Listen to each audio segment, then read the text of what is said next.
نحمده ونصلي على رسوله الكريم اما بعد فاعوذ بالله من الشيطان الرجيم بسم الله الرحمن الرحيم يا ايها الذين امنوا لا ترفعوا اصواتكم فوق صوت النبي صلی اللہ علیہ وسلم۔ دیکھو اللہ تعالیٰ فرماتے ہیں اے ایمان والو، نبی صلی اللہ علیہ وسلم سے کی آواز سے اپنی آواز کو بلند نہ کرو، اپنی آوازوں کو نبی صلی اللہ علیہ وسلم کی آواز سے بلند نہ کرو۔ آگے اسی آیت میں اللہ فرماتے ہیں جس طرح تم آپس میں دوسرے سے باتیں کرتے ہو اس طرح آپ کی محفل میں آ کے باتیں نہیں کیا کرو، یہ نہ ہو کہ تمہارے سارے اعمال ضائع ہو جائیں اور تمہیں خبر بھی نہ ہو۔ آقا علیہ السلام کا مقام سمجھنا ہو تو اس آیت میں کافی سمجھ آ جاتی ہے کہ ان لوگوں کو کہا جا رہا ہے کہ میرے نبی کے سامنے آؤ تو ادب کو ملحوظ رکھو، اونچی آواز سے نہ بولو، میرے نبی کو تکلیف ہوتی ہے۔ کتنا ادب ہے ہمارے آقا علیہ السلام کا کہ آپ کی محفل میں آؤ تو اونچی آواز سے نہ بولو۔ اور یہ کن کو کہا جا رہا ہے؟ ان لوگوں کو کہا جا رہا ہے کہ جن کے بارے میں اللہ کے نبی نے جنتی ہونے کے سرٹیفکیٹ عطا فرما دیے،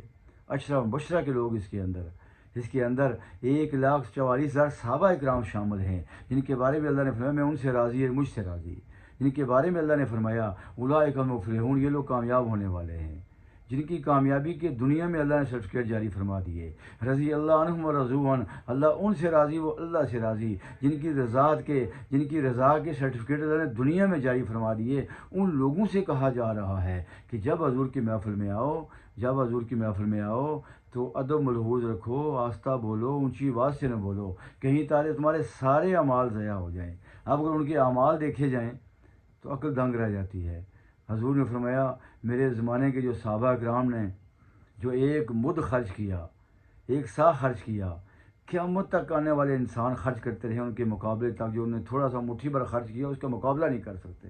یہ جنگ بدر کے لوگ ہیں، جنگ عہد کے لوگ ہیں اور جنگ خندق کے لوگ ہیں، حضور کے ساتھ چلنے والے لوگ ہیں، حضور سے اٹھنے والے لوگ ہیں، بیٹھنے والے لوگ ہیں، زندگی حضور کے ساتھ گزارنے والے لوگ ہیں اور اسلام کے لیے اپنی جانیں، مال، وطن سب کو قربان کرنے والے لوگ ہیں۔ ان سے کہا جا رہا ہے کہ جب میرے محبوب کی محفل میں آؤ تو کیا کرو؟